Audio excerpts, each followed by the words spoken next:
if the turkey trot ever starts to feel like a trudge, Happy Thanksgiving! listen for the sound of motivation from the house on South Downing. Yay! Judy Lerner Yay, doggy! handles the cowbell, Everybody needs a cowbell. It puts them in a good mood. Yay!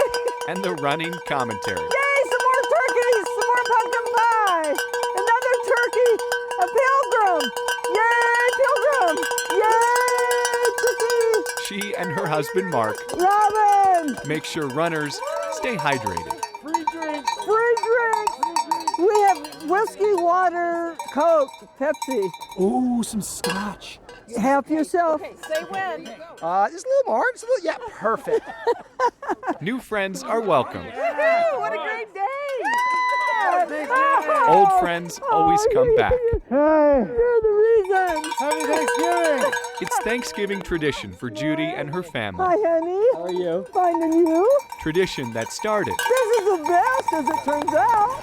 a year after Wash Park's very first trot. And for 45 years, we've been doing it. Here's to the turkey trot. Turkey trot! No one seems more grateful than Judy, and she can't contain it. Hey, this popcorn's popping!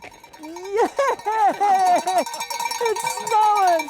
Yay, number 69! A spoon and a fork! Sounds like this Thanksgiving tradition will keep going. This happens every year. Come back every year. In Denver, Oh my gosh. Noel Brennan, 9 News. Too much fun.